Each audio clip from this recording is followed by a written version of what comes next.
한 주간의 목양 일상이 참 간단하지는 않은 것 같습니다.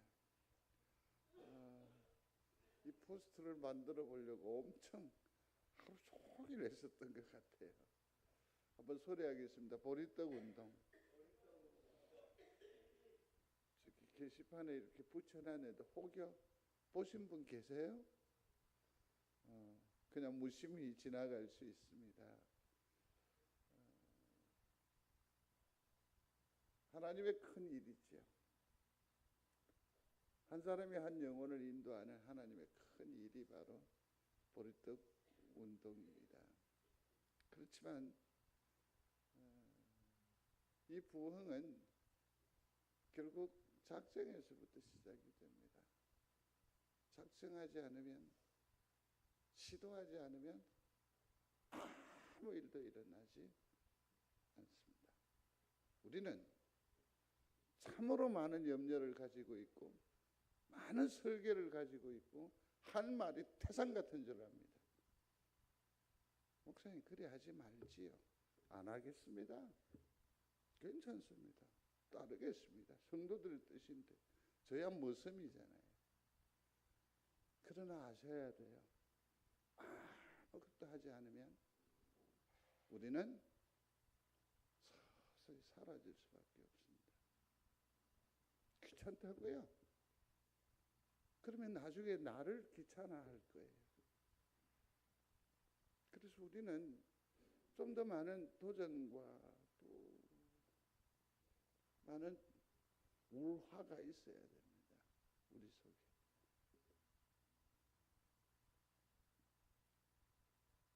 두 가지를 작정하게 될 것입니다. 하나는 4월 5일의 부활절에 다시 한 번 더 성정을 향하여 복음을 선포할 것입니다. 많은 애씀이 필요할 겁니다. 많은 비용도 발생할 겁니다. 그러나 더욱 중요한 것은 우리가 그들을 품지 않으면, 그들을 책임지지 않으면 부흥은 우리와 아무 상관이 없습니다. 우리가 하나님의 말씀에 존중함과 의미로움과 역사하심을 전혀 체험할 길도 없고 또 그 기쁨을 우리는 체험할 수도 없을 뿐만 아니라 교회는 더욱더 왜소해질 수밖에 없을 것입니다.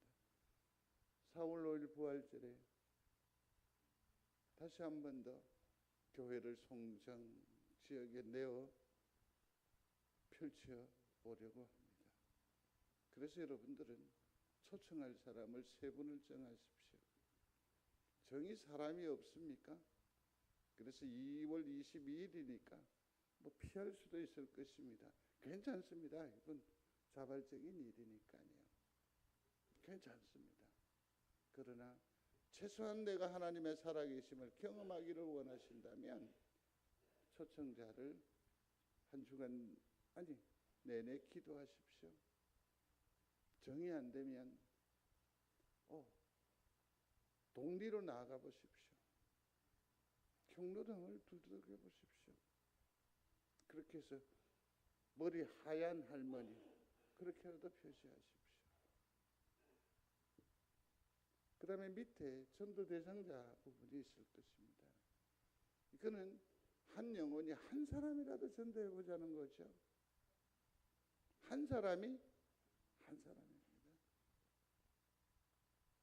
한 사람. 여러분 주보에 속지로 넣어드렸습니다. 그래서 초청자는 4월 5일에 초청할 사람들의 명단을 세 사람 작성하시면 되고, 또 전도 대상자 그게는 일로 되어 있는 저기에는 어쩌면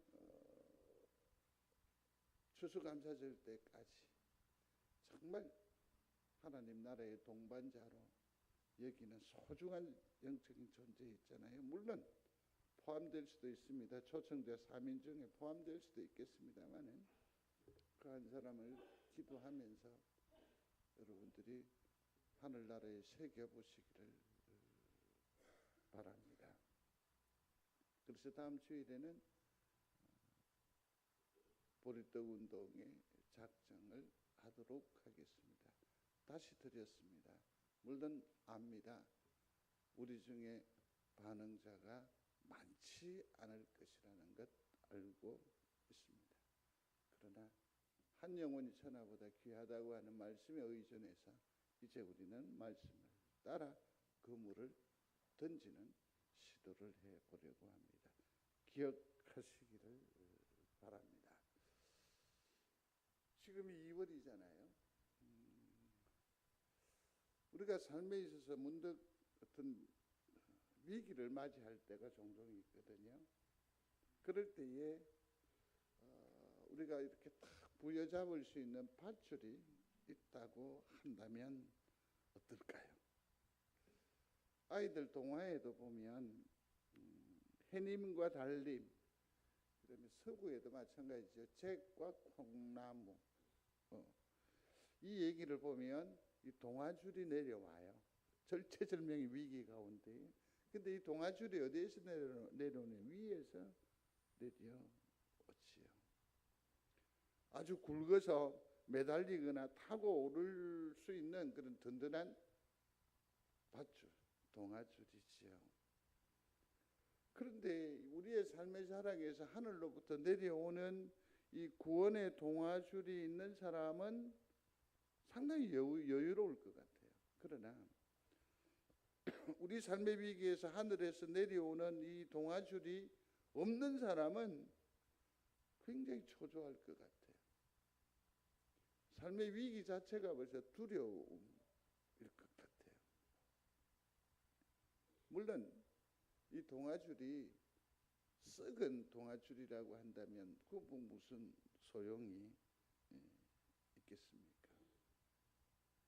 사랑하는 성도 여러분, 우리 모든 성도가 어떤 삶에 우리가 감당할 수 없는 그런 큰 위기가 당치 않기를 먼저 축복합니다.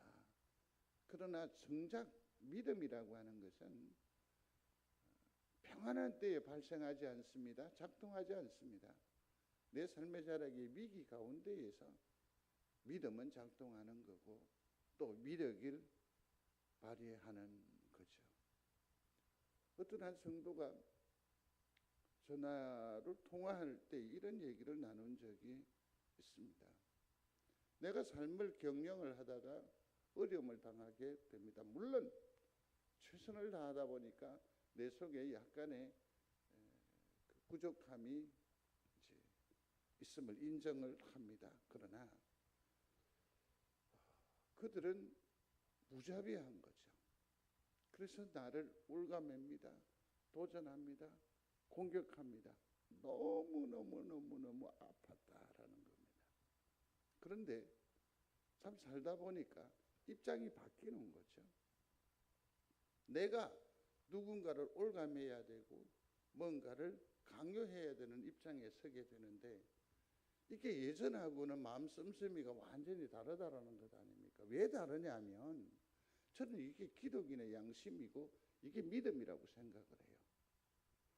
나를 이리 때처럼 뜯는 사람들에게서 일방적으로 당할 때 얼마나 속쓰림이 아팠겠어요. 그러나 반대 입장에 섰을 때 나는 크리스찬이거든. 야들이 얼마나 아파할지를 내가 당해봐서 알잖아. 이게 예수 잘 믿는 사람의 표상입니다.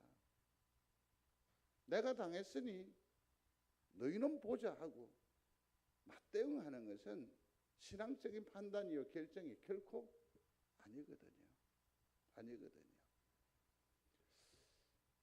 제가 이 시간에 이러한 부분에 대해서 크리스찬으로서 생각을 해보고자 또 해야 하는 부분에 대해서 잠시 떠올리는 중에 묵상하는 중에 이 일이 떠올려졌습니다. 2월이잖아요. 2월 18일이면 2003년 2월 18일 아무도 기억하지 않습니다. 아무도 기억하지 않습니다. 문득 이 날을 이렇게 찍었기 때문에 여러분들 중에서도 기억하는 사람은 아무도 없을 것입니다.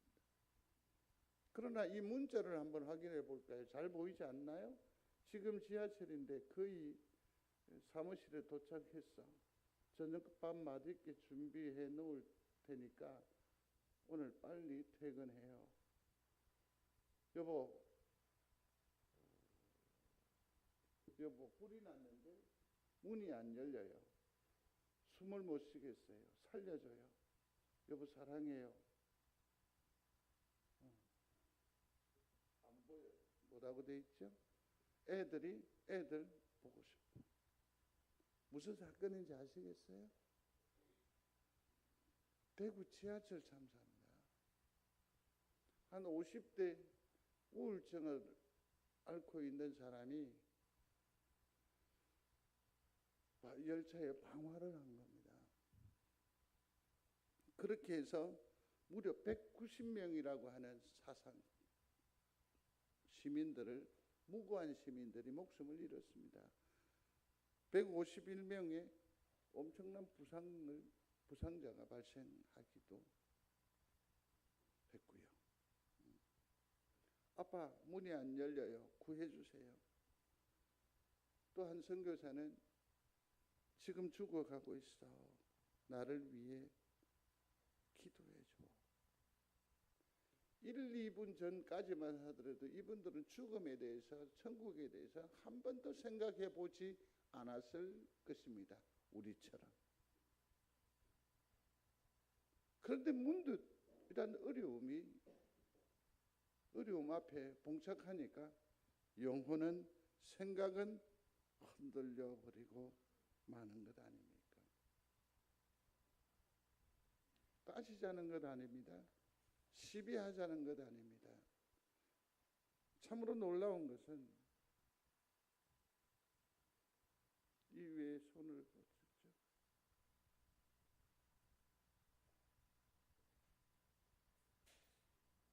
네.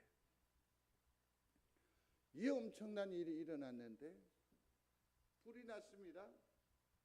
1079호 열차에서 정차한 곳에 불이 났습니다. 그러니까 사람들이 전부 대피를 했겠죠. 그렇다고 한다면 119라든지 종합상황실에 이 사실이 전해졌을 거 아닙니까? 아니요, 119에는 아예 신고가 되지 않았습니다. 종합상황실에서는 이것을 지켜보고 있습니다. 관망하고 있습니다.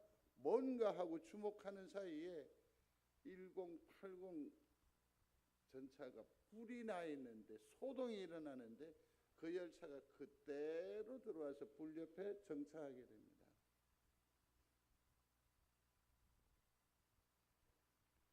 저는 최소한 종합상황실이라든지 1079 기사야, 기관사야 어떠하든지 간에 1080 기관사 같은 경우에는 자기 판단력이 있는 사람이잖아요. 비상구가 어디 있는지 아는 사람이잖아요. 어떻게 창문을 부수고 나가야 할지 아는 사람이잖아요. 그런데 이 사람들이 물론 실수였겠죠. 물론 있을 수 있는 일이라고 변명할 수 있을는지 모르겠지만, 과실이라고 말할 수 있지만, 그러나 그들은 충분히 훈련되어 있는 사람이잖아요. 그들은 어떤 지도가 있단 말이에요. 어떤 일이 일어났을 때 생명을 살릴 수 있는 방법을 아는 사람, 통풍구가 어디 있는지 분명히 아는 사람이었단 말이에요. 그때 그 사람들은 아무 조치를 하지 아니하고 알려주지도 않았다라는 거죠. 이 책임에서 이들은 피할 수가 없을 겁니다. 그죠? 우리 성도는 어떠한 사람입니까? 구원의 길을 아는 사람입니다. 십자가만이 유일한 길이라는 것을 너무나도 잘 아는 사람입니다. 그런데 침묵합니다. 말하지 않습니다. 종합상황실이나 1080 기관사에 대해서 비난을 할지언정 그 비난이 내게 혹은 책임이 내게 있다라고 생각하지 않습니다. 귀찮죠. 이게 오늘날 우리의 현주소라고 할 수 있을 것입니다. 오늘 이 땅에 형편은 어떠하냐? 23절에 있는 말씀입니다. 같이 봅니다. 인자야, 너는 그에게 이르기를 너는 정결함을 얻지 못한 땅이요 진노의 날에 피를 얻지 못한 땅이로다. 아멘. 이스라엘을 지금 얘기하고 있습니다. 어쩌면 우리를 말하고 있다는 것입니다.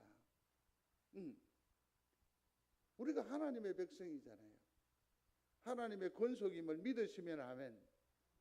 근데 우리 속에 뭐가 없어? 거룩이 없다고.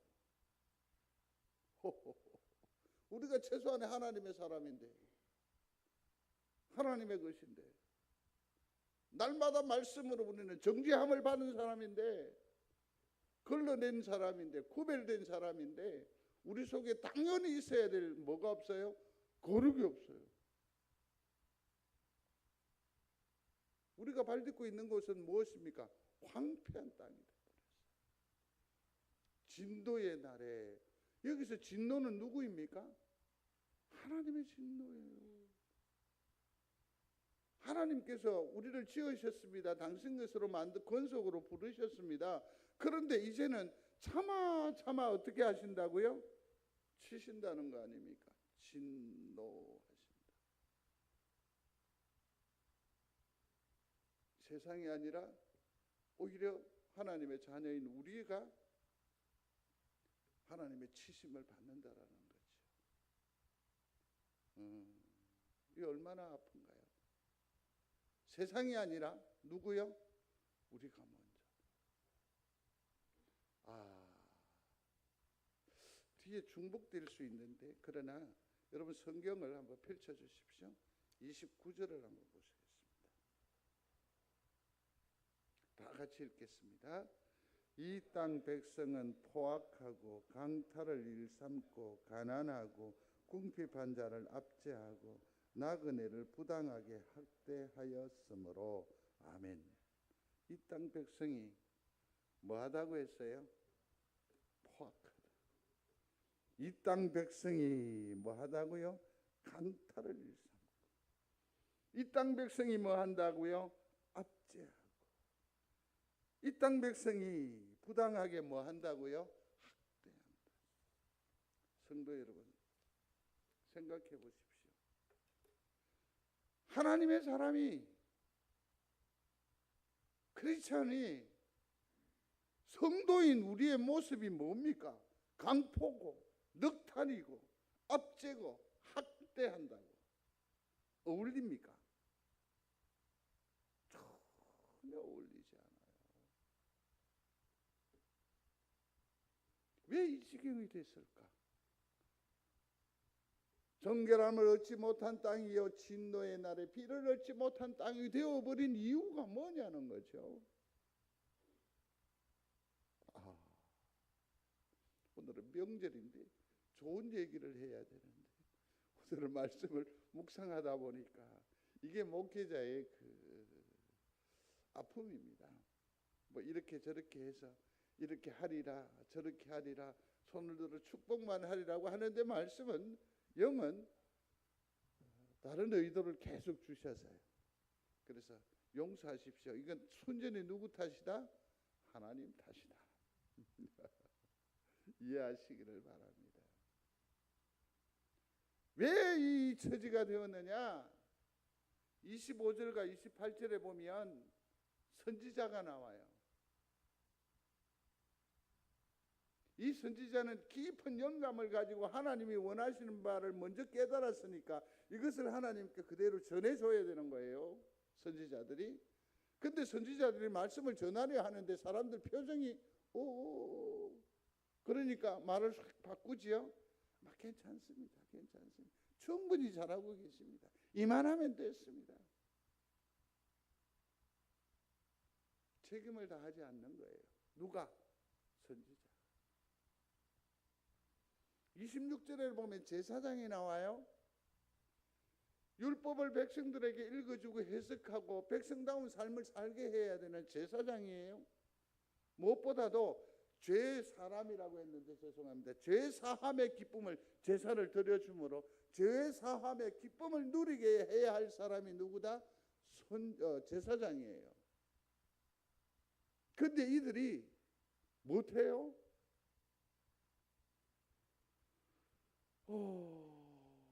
그 죄상은 낱낱이 다 나와 있어요. 26절에 읽어보시면 돼요. 27절에는 고관이라고 했어요. 옛날에는 방백이라고 했는데 이런 사람은 어떤 사람이냐면 계시의 말씀으로 살아내어서 백성들에게 무엇이 되어야 된다? 본이 되어야 할 사람들이에요. 성도 여러분, 선지자요, 제사장이요, 고관. 이 시대의 선지자는 누구이며 제사장은 누구이며 고관은 누구이겠습니까? 누구이겠습니까? 얼마 전에 무슨 얘기를 하다가 이런 얘기를 하더라고요. 목사님이 그러면 안 되지요 그러더라고요. 황성규 집사님. 그래서 내가 뭐랬냐면 왜 나만 그래야 되느냐고 내가 억울함을 얘기를 한 적이 있어요.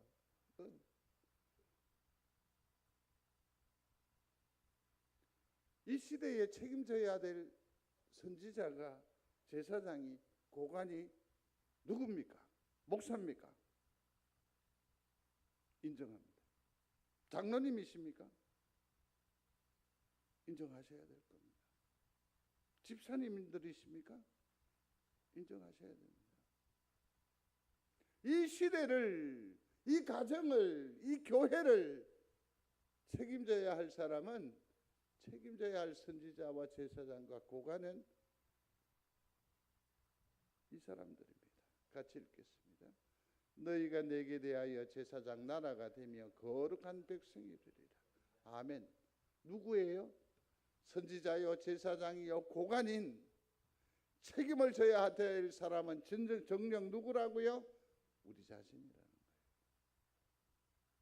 또 볼까요? 베드로전서 2장 9절에 있는 말씀, 너무나도 잘 아는 말씀입니다. 같이 읽겠습니다. 그러나 너희는 택하신 족속의 왕 같은 제사장들이요 거룩한 나라요 그의 소유가 된 백성이니 이를 두고 뭐라고 하던가요? 만인 제사장이라고 하잖아요. 우리가 우리 가정을 책임져야 할 선지자예요. 우리가 교회를 책임져야 할 제사장이에요. 우리가 이 세상을 감당해야 될 고관이에요. 그러나 아무도 책임지지 않았습니다. 그래서 이스라엘의 형편이 강포요, 넉탈이요, 압제요, 학제였다라는 것 아닙니까? 학대였다는 것 아닙니까? 미래에 대한 전망도 그렇지 않습니까? 아무도 책임지지 않는다. 그러면 이 나라는, 이 민족은, 이 사회는, 우리의 공동체는 하나님의 진노에서 자유로울 수가 없을 겁니다. 참 없을 것입니다. 사랑하는 성도 여러분,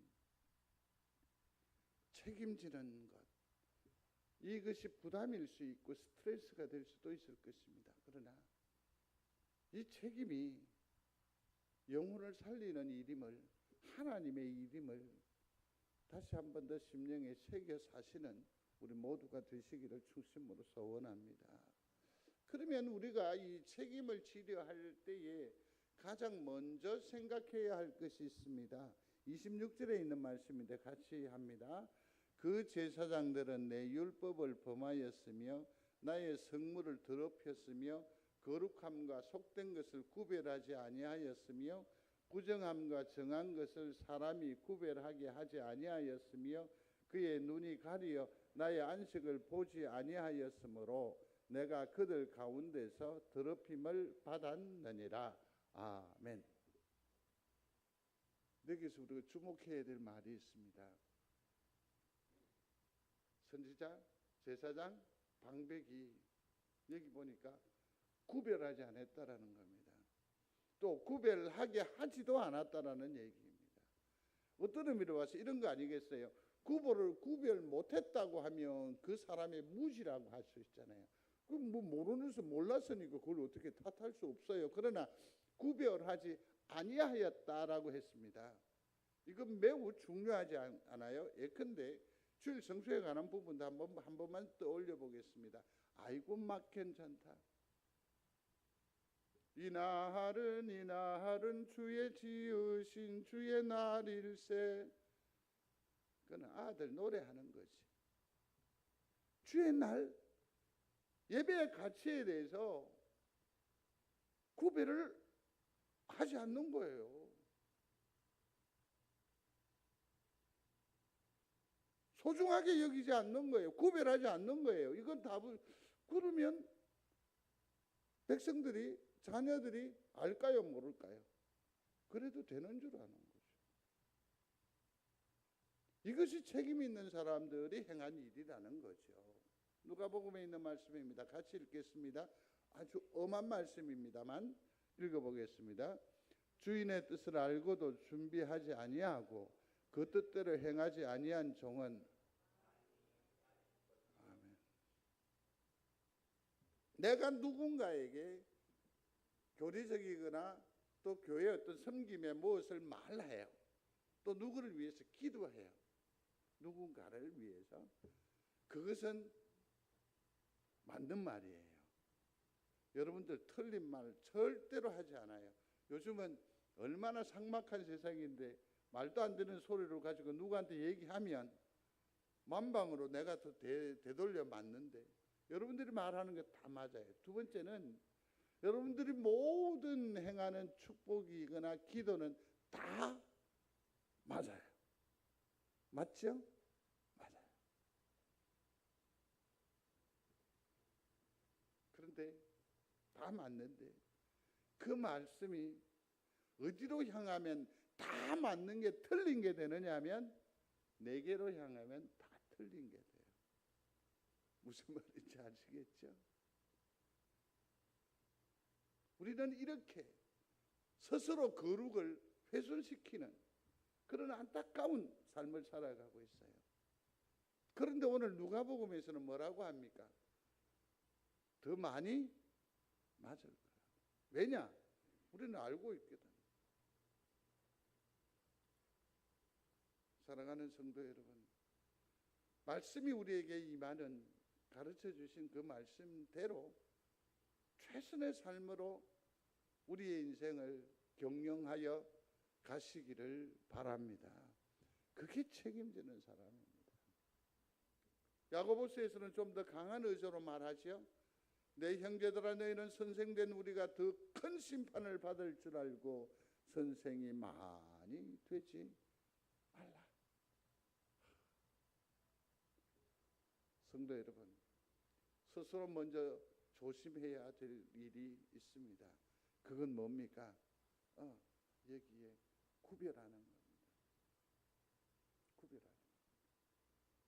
두 번째로 생각해 볼 수 있는 것은 그러면서 여기에서 우리가 감당해야 될 뭔가 사명이 있다는 거죠. 그게 뭐냐면 거룩함과 속된 것을 뭐 하게 하라? 구별하게 하라. 나 스스로 뭐 해야 돼요? 구별해야 돼요, 먼저. 그리고 나서는 뭐 해야 됩니까? 구별하도록 해야 돼요. 우리는 자꾸 눈가림으로 그냥 좋은 게 좋은 것으로 타협하는 데에 매우 익숙해져 있어요.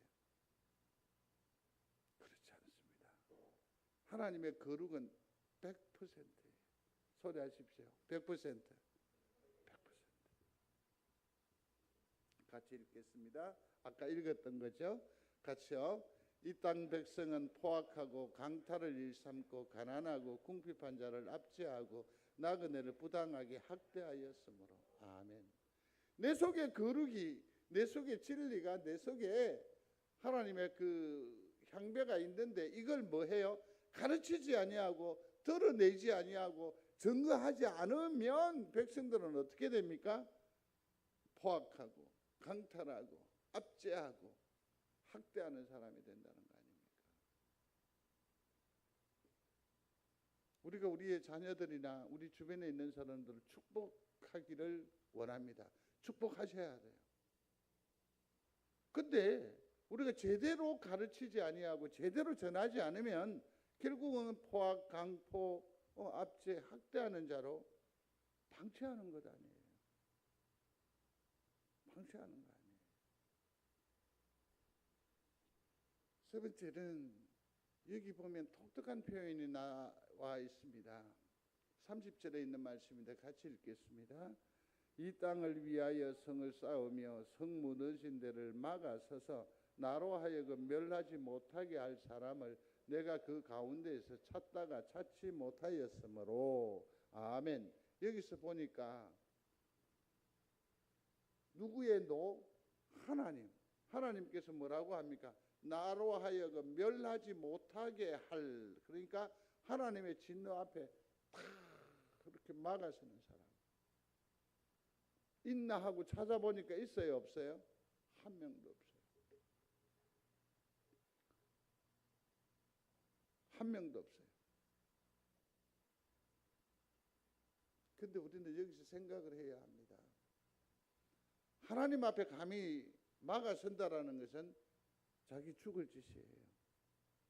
죽을 짓이에요.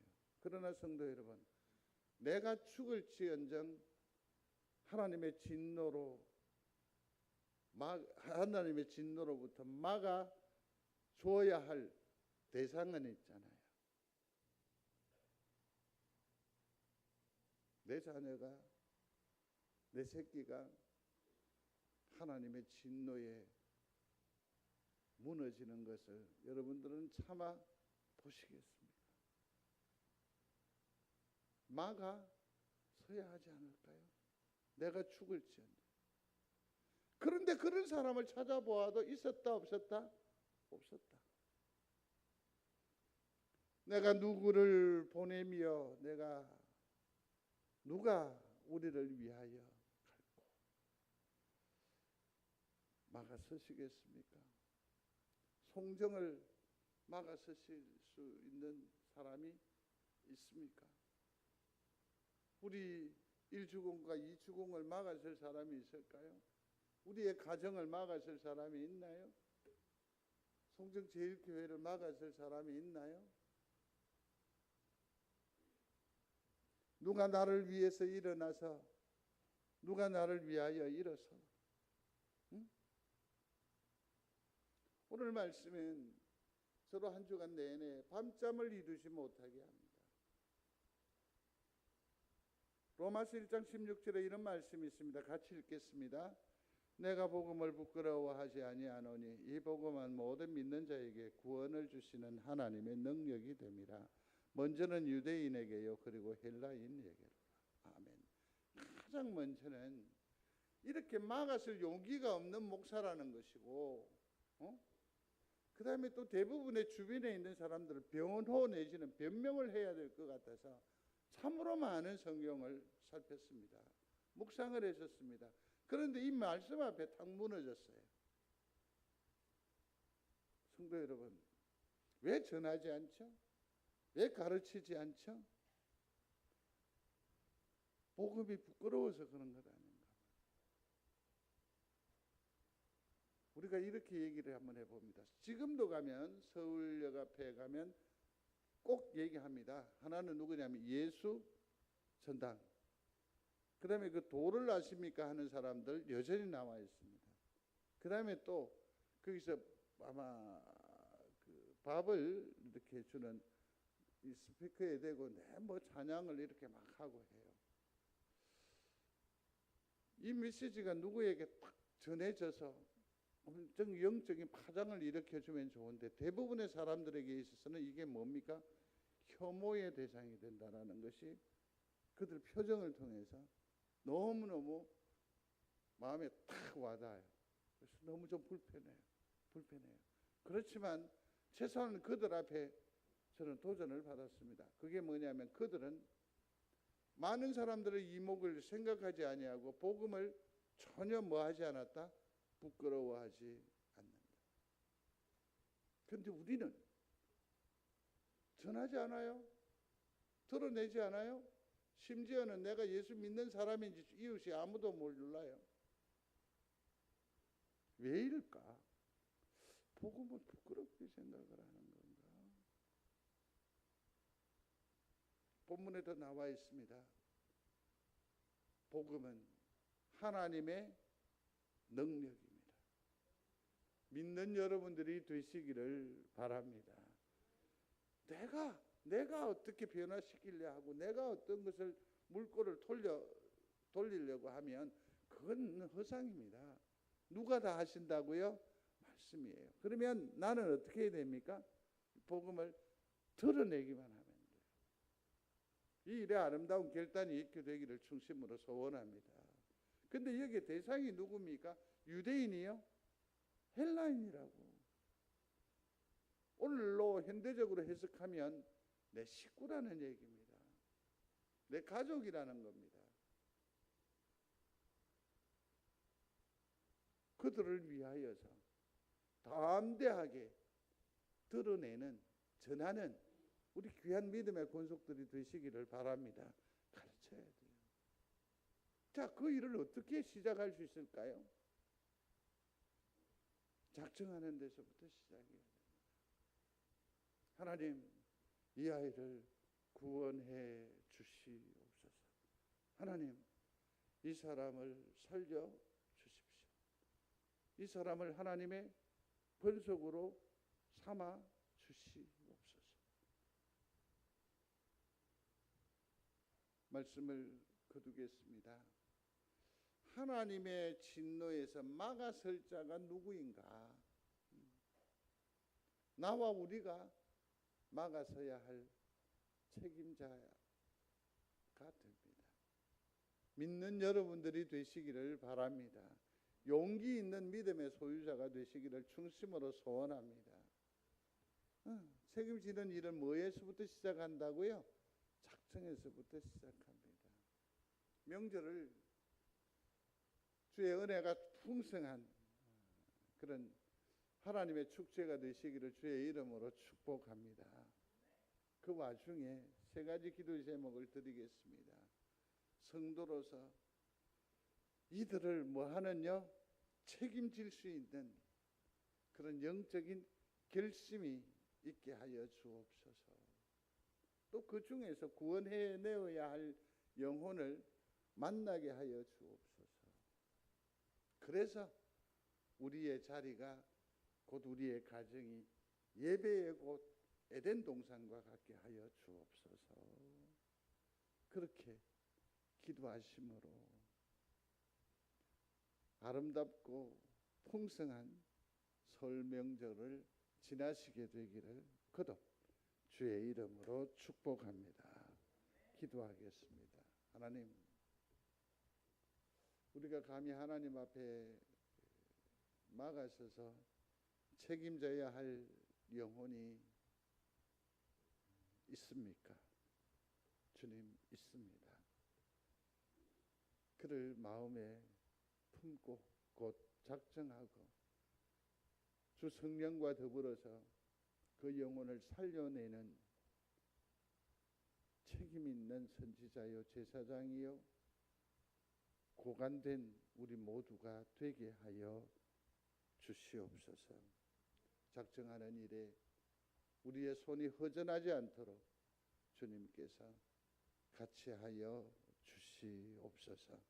귀한 명절 절기 주님께서 같이 하여 주심으로 내내 화기애애하게 하시고 축복의 선물들이 충분히 오감으로 하나님 앞에 영광을 올려드리는 복된 시간이 되도록 주님이 같이 하여 주시옵소서.